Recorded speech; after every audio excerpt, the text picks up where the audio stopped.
Koh Lanta.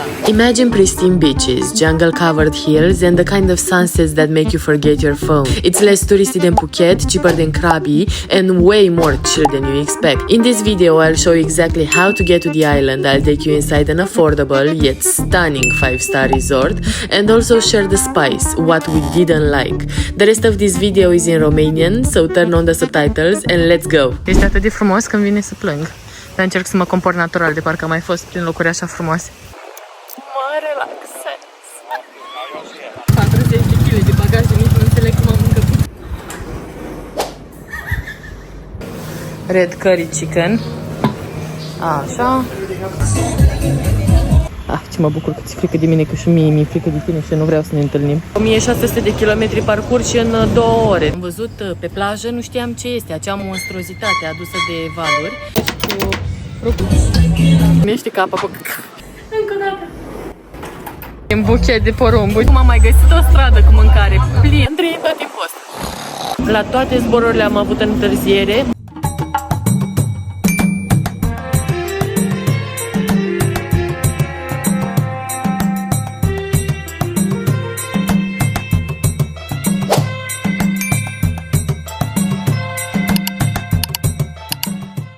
Bună dimineața, plecăm către relaxare, către Koh Lanta, insula liniștită. Doamne, ce mă bucur că am ales să plecăm din Phuket, să nu rămânem aici. Nu ne-ar fi plăcut, nu era pe gustul nostru. Am ajuns în port la Rasada, de unde o să luăm feribotul către Koh Lanta. Deci ăsta este portul. Noi ne-am luat biletele online.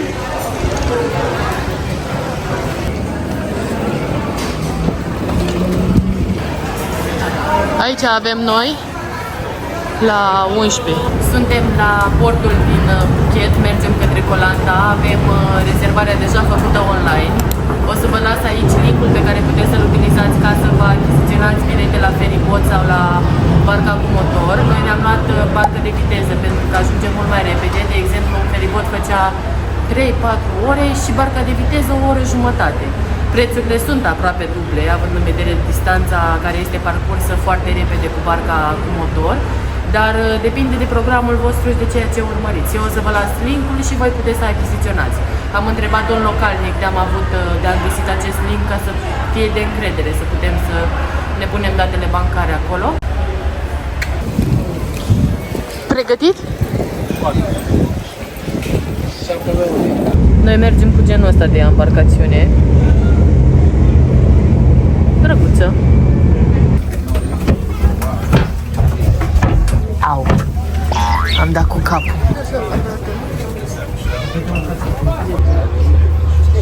Ne-au urcat bagajele așa old school. Ei rup, da.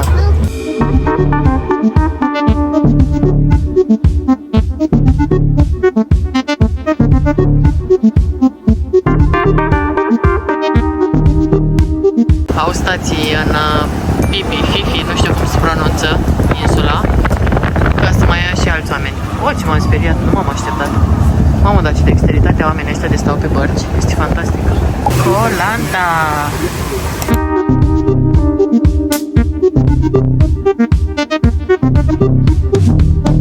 Și am luat un tuk-tuk pentru că nu există nici Grab, nici Bolt.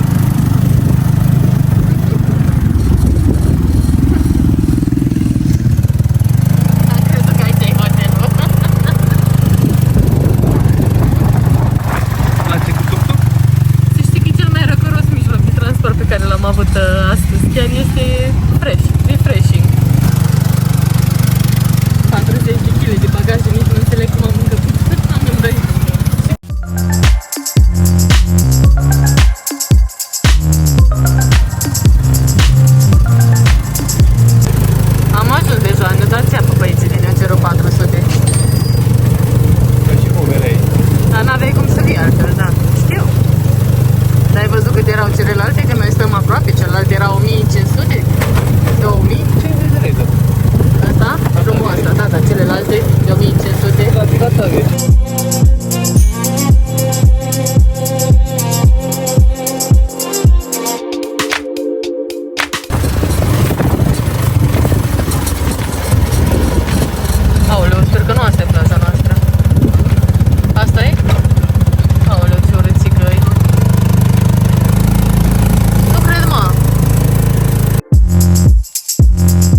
repede ne-au luat de la tuk-tuk la mașinuță de golf în 30 de secunde.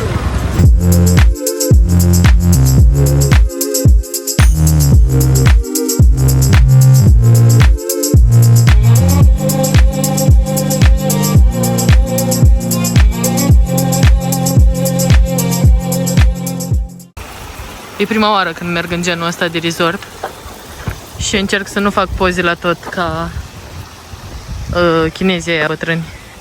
Dar nu mă pot abține să nu filmez tot. Este atât de frumos că îmi vine să plâng. Dar încerc să mă comport natural, de parcă am mai fost prin locuri așa frumoase.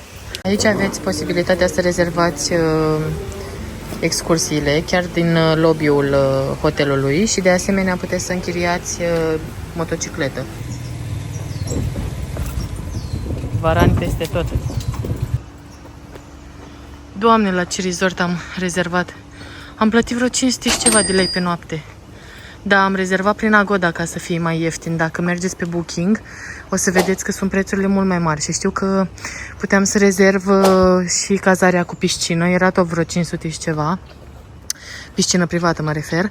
Dar nu am vrut pentru că aveam baia afară, ziceau oamenii în comentarii. Și am zis că luăm camera care are baia în interior. Dar nu zicea foarte clar că este în interior. O să vedem acum cum e exact.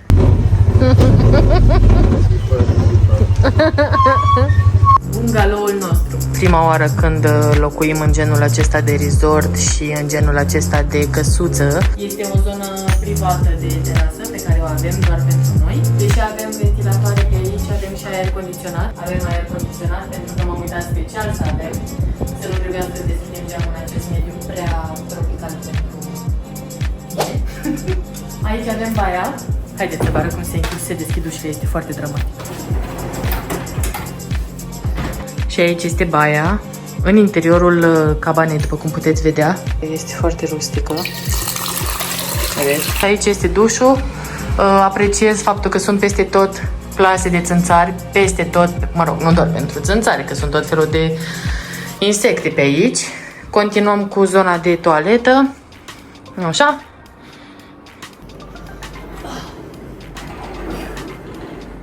Vă recomand să mergeți la sală, să faceți biceps înainte să veniți aici.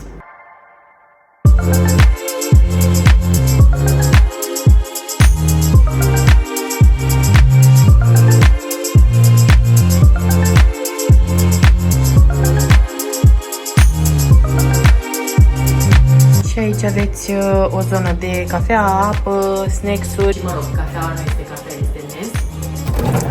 Și frigiderul. Să-mi ziceți cum vi se pare. O să-mi fac curaj să ieși pe balcon pentru că am văzut așa o plasă de țânțari o plasă de păianjer, mă scuzați, cam mare. Resortul arată foarte bine, restaurantul are prețuri mari și nu merită mâncarea, o să mergem altundeva să mâncăm.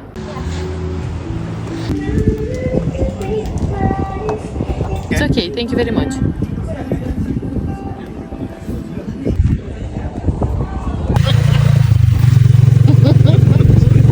Primele impresii despre Koh Lanta după ce am petrecut câteva ore aici. Nu au Grab, nu au Bolt. Trebuie să vă bazați pe tuk-tuk-uri locale și costă destul de mult dacă stați departe de port. În resort, prețurile sunt foarte mari, comparativ cu restul Thailandei, dar într-adevăr sunt condiții bune. Mâncarea nu m-a impresionat și nu o să mai mâncăm de la restaurantul resortului. Ia uite ce lănțișoare au aici, bebu. Suntem într-un magazin din ăsta foarte fancy la care mergem noi. Și ia uitați ce am găsit aici. Mini altar. Și așa e foarte frecvent prin Thailanda să fie genul ăsta de altare. Hello! Și că ești grăsuț. Al doilea lucru pe care l-am remarcat este faptul că s-a simțit direct diferența. Faptul că pe insule este populație musulmană preponderentă față de populația budistă care este în restul țării. Noi am fost până acum în nord și în capitală, unde majoritatea erau budiști. Ne luăm banana roti, eu mi-au cu ciocolată, clasic. Și Andrei, tu ce ai zis că ți-ai? Că tu ești mai... Pineapple. Ah, pineapple. Ah, cu ananas. Ah, ok.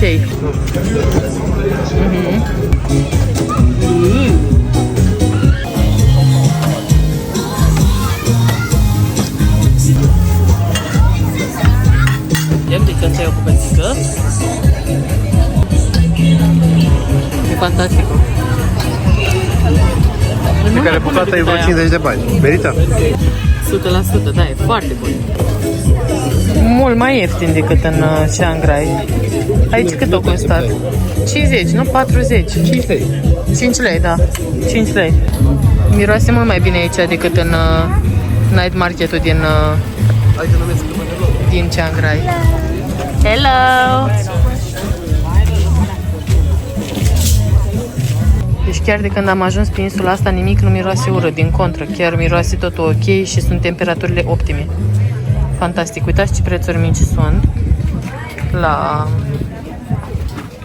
sucuri. Doar 50 de baht. Aproximativ 6 lei 50 maxim. E de papaya. E super bun. Bună dimineața! Tocmai am găsit o șopărliță mică, un bebeluș. Un mormoloc la noi în cameră. Nu știu pe unde intră. Și mergem să mâncăm micul dejun. Să vedem cum e. Opa, bună ziua! Credeți că am de mâncare, nu? Țeapă!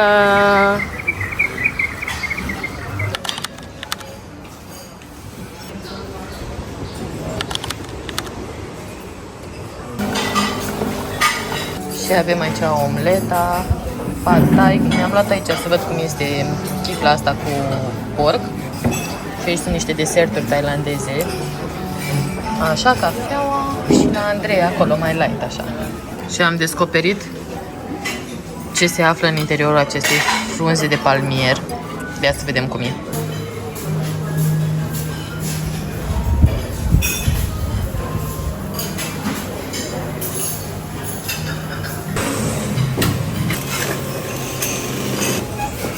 Ia uite cum le țin calde aici.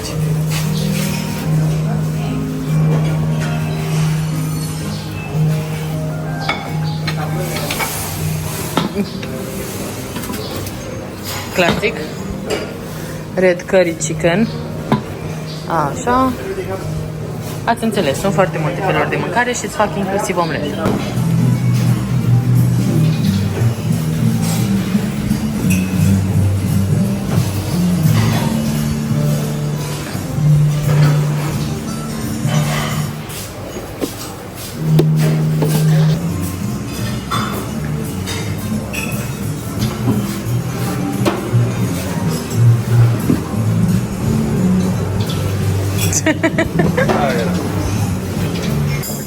Și am încercat și chestia 2, tot la fel. Nu nimic impresionant, n-aș ști să zic, ceva fructat, parcă gust de flori, parcă. V-am zis, eu cred că astea sunt animalelor de companie, că sunt prea mulți pe aici și nu cred că sunt lăsați așa de izbeli, știi? Și pisicile și căței arată destul de rău. Adică nemâncați, chinuiți, murdari, cu cozile tăiate, cu ochii scoși, Doamne, vai de capul lor animalele aici. În schimb, varanii arată grozav, sunt în mijlocul mezozoicului, având the best time of their life. E frică de mine. Ce mă bucur că ți-e frică de mine, că și mie mi-e frică de tine și nu vreau să ne întâlnim. Bun. Aveam un masaj astăzi plănuit, dar Andrei s-a ars la soare, așa că mergem să-l anulăm.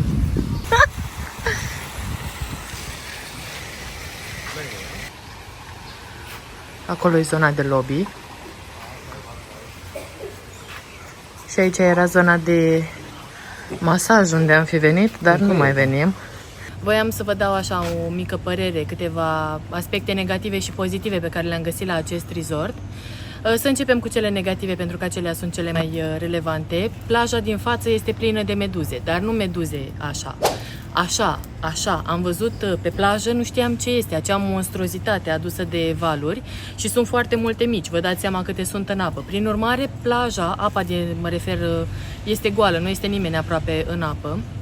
Mai departe, mâncarea de la restaurant, de la restaurantul acestui resort este foarte scumpă, de 10-20 de ori mai scumpă decât mâncarea din bazarul de noapte.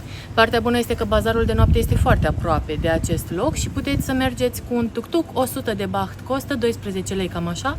Vă duce până în bazarul de noapte și chiar este sigur. Mă așteptam să fie mai periculos să mergi cu tuk-tuk-ul, dar nu este. În rest este curat, este aproape de port, este aproape de zona centrală, v-am zis, cu piața. Aveți posibilitatea să stați într-un mediu curat, liniștit, să mâncați mâncare foarte bună la micul dejun și foarte proaspătă, diversificată, foarte multe opțiuni, inclusiv pentru europeni, avem și omletă și în restul Thailandei e mai greu pentru noi să mâncăm, cel puțin pentru noi, mă refer la mine și Andrei, să mâncăm direct sosuri dimineața de curry. Vă dau și un cupon de 1+1 la masaj, dacă doriți puteți să faceți masaj de cuplu și da, cam acestea sunt recomandările noastre. Nu uitați că aici populația este musulmană, pe insulă, limitați deci gesturile fizice de afecțiune, alcoolul este recomandat să fie consumat în moderație și doar la restaurante, se găsește pentru turiști și cam atât. Mai revenim cu păreri. Haideți să mergem să vedem dacă găsim meduze din alea.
Yes.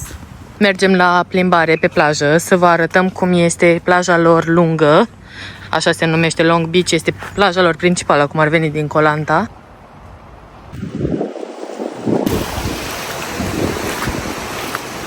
Nu-mi plac. Da, prea multă faună pentru mine. Noroc, am fost în excursie acum vreo 2-3 zile și am învățat că aceste găureli mici sunt locul unde se ascund crabii, după cum îi puteți și vedea cum se mișcă pe aici. Ia uitați! Mi-a trebuit mie exotic, că știu eu să merg pe crabi. Faza e că aici sunt găurile mici, dar sunt și găuri mari, știți, adică pentru mama și tata. Deci astea sunt două micuți, așa, niște bebeluși. Cam așa arată și am citit pe internet că își mențin otrava și după ce mor pe plajă, dacă călcați, de exemplu, din greșeală pe ele.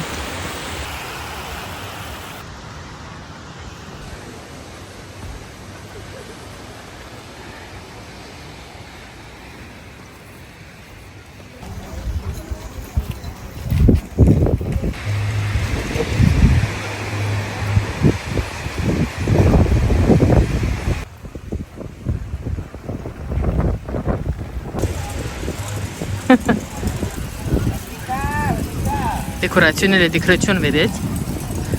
Păstrează pentru turiști.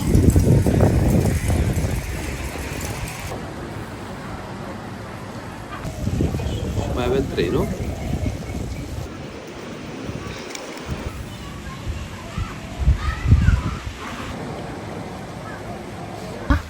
Acolo este zona de masaj, unde mergem noi acum. Am vorbit cu doamnele, 300 de baht o oră. Baht se pronunță moneda lor. Am zis pe toate filmările greșit până acum. Ce drăguțe scăbănuțele astea. Sunt foarte rustice, așa, sunt drăguțe rău. Am fost pentru prima oară la un masaj tailandez și Andrei și-a luat, pentru că s-a ars pe umeri, și-a luat doar de picioare. Și eu mi-am luat full body, da? Deci masaj tailandez. Și m-am gândit, hai mă, că mă dau așa cu un pic de ulei, acum fac un pic așa și gata, trece ora repede, mamă. Și m-a făcut ca pe aluat. Deci așa m-a făcut. Deci m-a împins, împingea, apăsa pe mine cu cotul sau cu mâna 30 de secunde, știi de ce știu? Pentru că le număram. 1, 2, 3. Și mă gândeam, hai că la 10, dă 4, 5, hai că la 15, hai că la 20, mamă, și la 30, deci deja nu mai puteam. Când am văzut că trece și la cap, am zis, gata, acum asta îmi pocnește capa cu... Știi cum sunt filmulețele alea? Pentru că mi-a pocnit spatele, m-a pus în niște poziții. Și Andrei în tot timpul ăsta, da? Cu masajul la picioare. Andrei în tot timpul ăsta. Este posibil. Și îl întrebam, Andrei, ce faci? Și el zice, mă relaxez.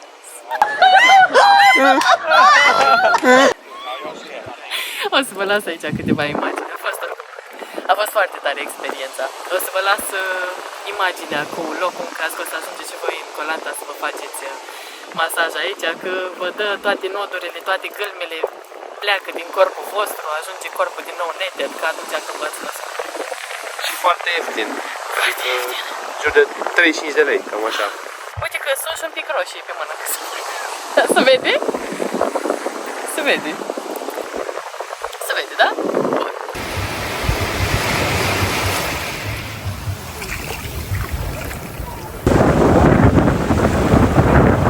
Da.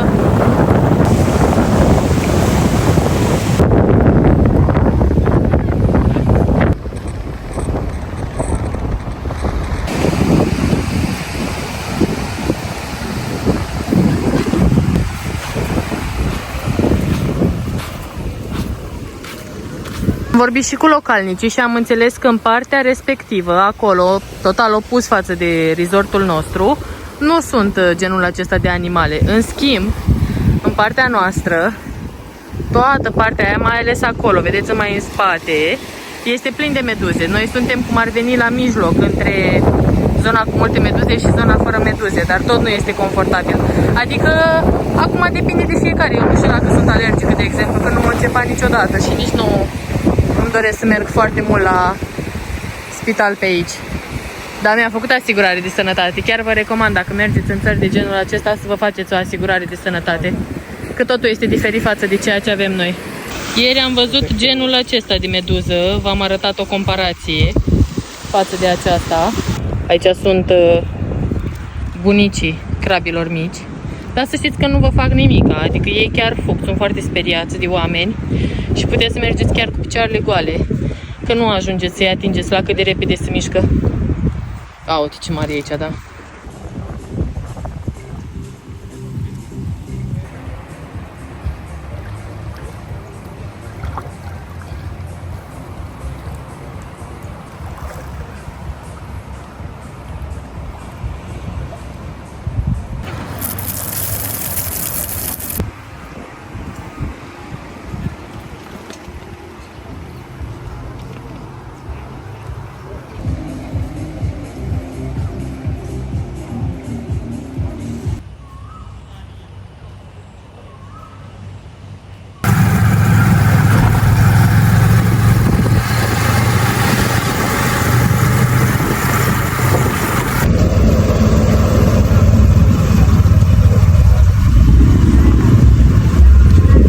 Entuziasmați a doua noapte la târgul de noapte din Koh-Lanta. Ieri am mâncat foarte bine, dar acum am mai găsit o stradă cu mâncare plină. N-am mai mâncat de dimineață, de la micul dejun, pentru că a fost super sățios. Hai să vă arătăm ce mâncăm astăzi. Foarte mare piața de noapte din Koh-Lanta, e gigantică. Și are o grămadă de tarabe. O mulțime.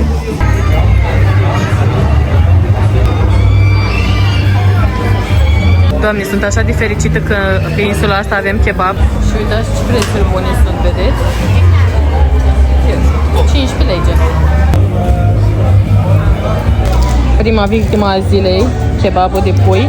Îl luăm și cartof cop cu brânză. Costă 60 de baht unul. O să vă las prețul în lei pe ecran.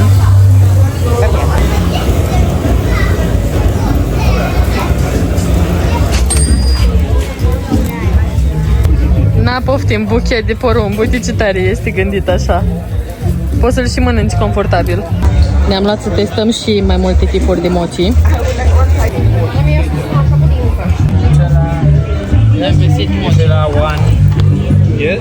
Yes, and one with Oreo and strawberry. Ne luăm și înghețată tailandeză acum. Eu o să-mi iau banană cu căpșuni și Andrei își ia Banană și mango. banană și mango.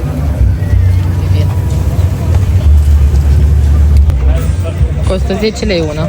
Stați să vă arăt cum le face. Al lui Andrei cu mango și cu fructul pasiunii.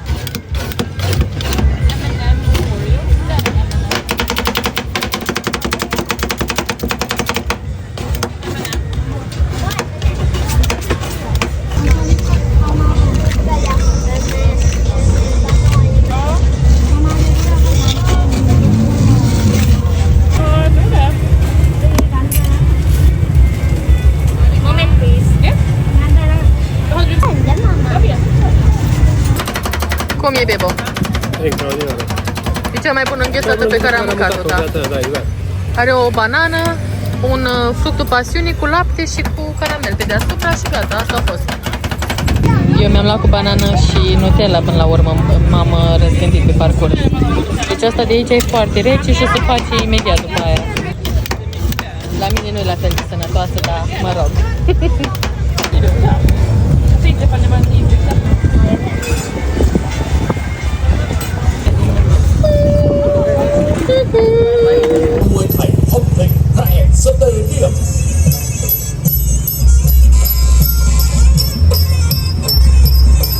We have boxing for Suntem la Land Market, aici, un magazin foarte mare din piață și ia uitați ce e aici.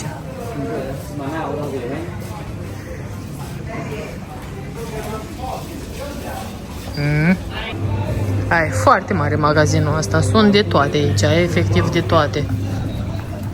Vă arăt așa, hai. Și vedeți, au tot felul de produse din astea. Asta e magazinul ăla mare de care vă ziceam. Inclusiv din astea.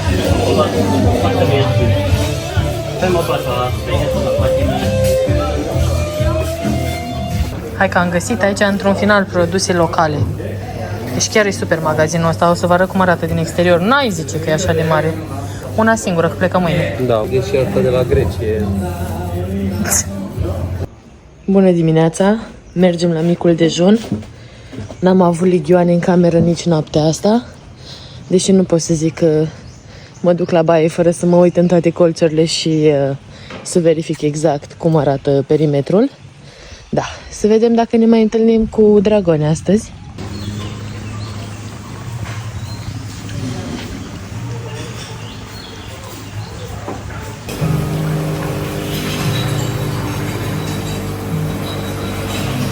Astăzi mănânc mai neobișnuit, mi-am luat supă cu noodles, prăjiți așa cu legume, cu ouă ochi, brânzică și brânzică camembert și clătite cu un iaurt, să vedem cum e.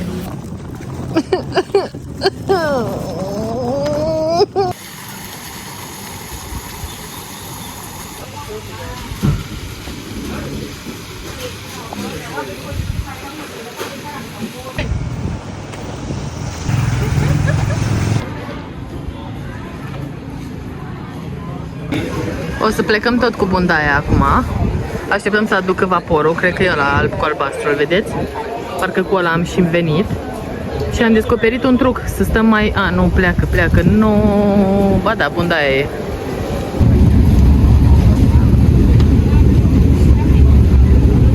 Au legat 3 bărci între ele, vedeți? Și se urcă fiecare de pe una în alta, pe una în alta. Doamne!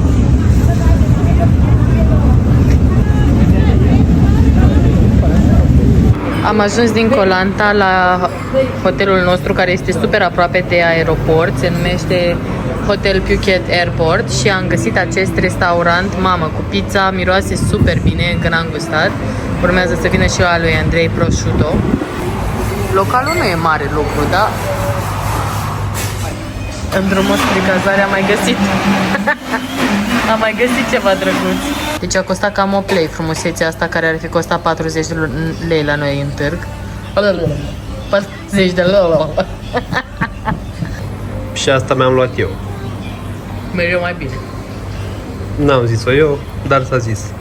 Ca să nu mai stăm pe drumuri mâine dimineață, pentru că avem avion la ora 8 către Phuket, am rezervat o cameră. Da, către Bangkok avem mâine dimineață. Am rezervat o cameră fix lângă aeroport, la 5 minute distanță. Sunt o grămadă de restaurante în jur, piscina este frumoasă, am văzut, zona este foarte liniștită și vreau să mai mergem astăzi la un masaj. Da, închide la 11, deci da. Am uitat să vă arăt baia. Nici eu n-am fost. Ia să vedem. E ok. Suficient. Și acum că v-am arătat camera, haideți să vă arăt și complexul.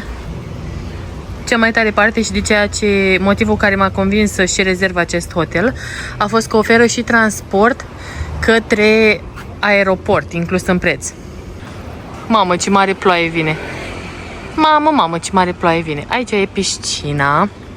Avem și zonă verde, drăguță.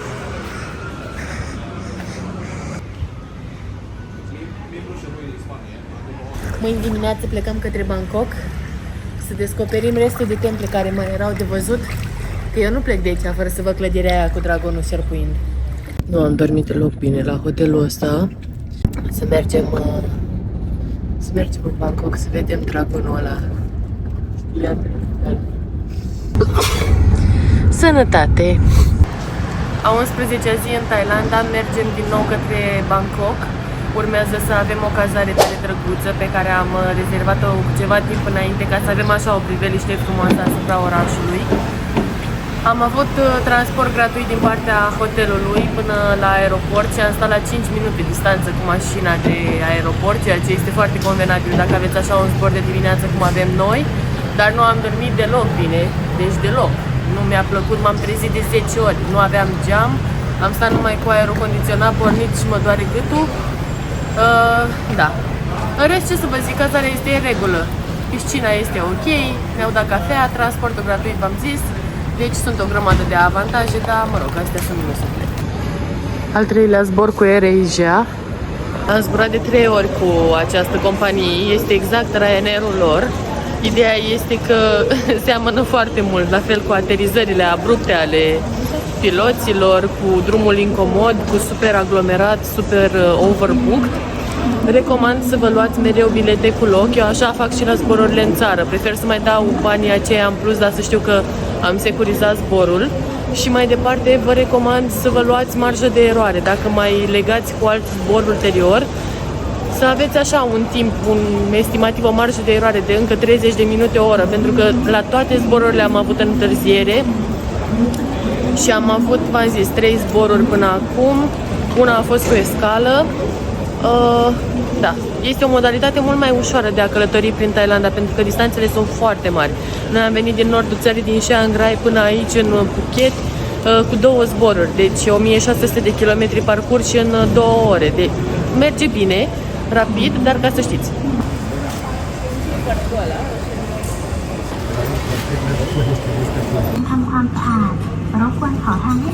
Roboțelul din toate aeroporturile lor așa arată de spălat. Mai este unul și mai profit și mai mare de atât. Îmi zice să mă dau la o parte, ați văzut? Doamne, cine politicoasă. Dă-te tu la o parte. Deci ce chestii tare au ei, au împărțit avioanele în 3 zone, zona 1, zona 2 și zona 3. După cum vedeți pe rânduri, noi suntem în zona 3 pentru că suntem rândul 6. Zona 1 este cea privilegiată, cei care plătesc Premium Flex. Mai apoi avem zona 2 care este spatele avionului și burta. Și zona 3 suntem noi care suntem mai în față, dar în spatele business-ului, cum ar veni. Business-ul de la 1 la 5, noi suntem la 6. N-am dat banii aia în plus. E foarte tare modalitatea asta, Ryanair, dacă auziți aceste lucruri, este foarte tare să îmbarci așa oamenii, pentru că se evită aglomerațiile, oamenii nu se mai bagă în față. Fiecare știe pe ce zonă stă și de asemenea și la ieșire se menține oarecum regula asta. Deci Ryanair, dacă mă auziți, este o idee foarte tare de implementat. Și nu doar Ryanair, poate și Taromul, poate mă mai aude cineva. Este o idee foarte tare de implementat și în România și chiar ne-ar ajuta foarte mult la zboruri, pentru că la noi în Bulzeală toată lumea se calcă în picioare și oamenii ăștia ies din avion atât de civilizat încât mi-e rușine de modul în care ieșim noi ca animalele, ca șreada ieșim din avion. Da, se așteaptă, cei din spate nu vin în față. Se așteaptă. Aia din spate stau în spate, aia din față stau în față. Deci Așteaptă să le vină rândul. foarte frumos, efectiv, te așteaptă pe rând. La revedere, Phuket. Nu o să uit niciodată cum ai mirosit. Andrei zice că insist pe chestiile astea cu mirosul. Dar acum cadre frumoase poate să vă arate oricine, dar trebuie să vă zică cineva și de realitatea asta mai puțin frumoasă, nu? Și un avion.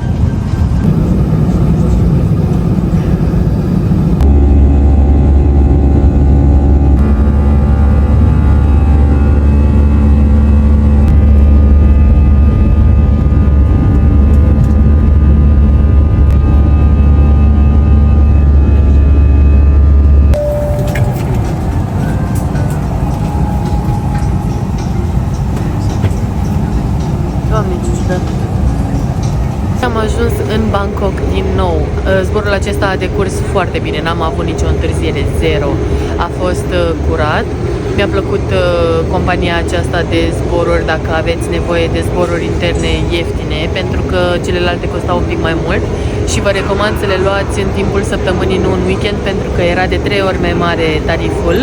Aveți nevoie de număr de telefon tailandez pentru a vă loga în aplicație, dar puteți, de exemplu, să vă cumpărați biletele în prealabil și atunci când ajungeți în Thailanda, vă luați cartela de telefon și introduceți atunci numărul de telefon tailandez ca să vă verifice contul și să vă puteți activa contul pentru Air Asia. Am așa multe să vă povestesc, dar momentan trebuie să mergem.